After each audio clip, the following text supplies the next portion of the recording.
Hi guys, welcome to my channel.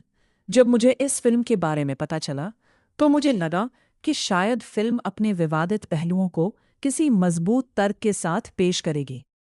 लेकिन film देखने के बाद मेरी राय पूरी तरह बदल गई। कहानी में कई ऐसी बातें हैं जिन्हें गलत होने के बावजूद सामान्य या सही साबित करने की कोशिश की गई है।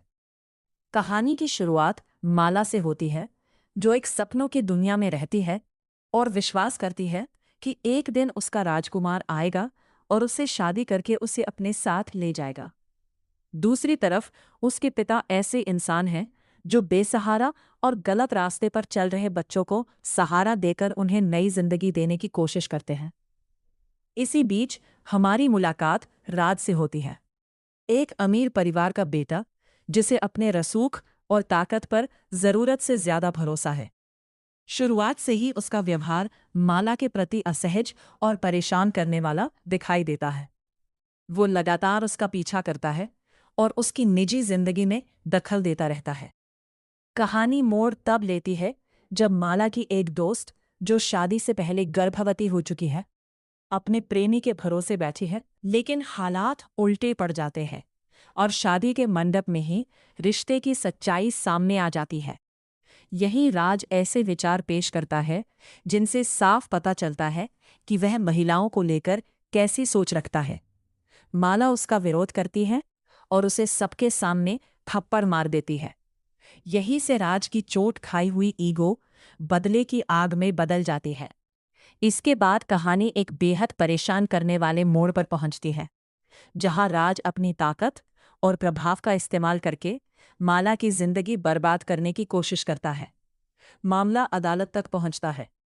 कोर्ट में माला मजबूती से अपनी बात रखती है और कई ऐसे सवालों का सामना करती है जिनका उद्देश्य उसे शर्मिंदा करना होता है। मगर फिल्म यही सबसे अजीब दिशा में चली जाती है।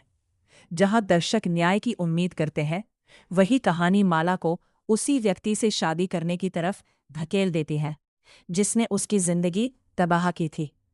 शादी के बाद भी हालात नहीं बदलते। राज का व्यवहार अपमानजनक बना रहता है। उसका किसी दूसरी महिला के साथ संबंध दिखाया जाता है और माला लगातार उसी रिश्ते को बचाने की कोशिश करती रहती है।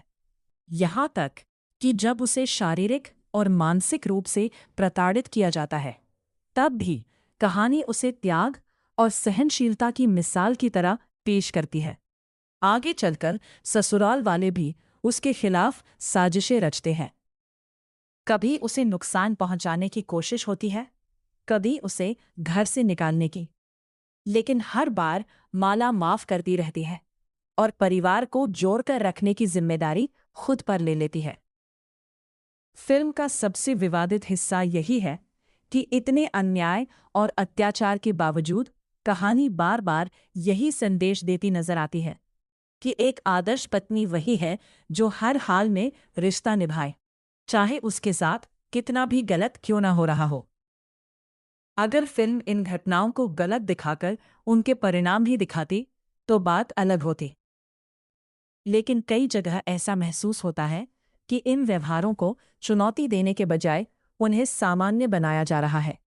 यही वजह है कि फिल्म का संदेश सवालों के घेरे में आ जाता है, क्योंकि सिनेमा सिर्फ मनोरंजन नहीं करता, बल्कि कई बार लोगों की सोच को भी प्रभावित करता है।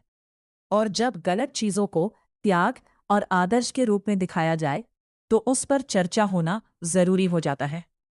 तो गाइस, आपको ये वीडियो कैसी लगी, कमेंट में जरूर बताना और ऐसे ही वीडियो के लिए चैनल को सब्सक्राइब जरूर करना। धन्यवाद।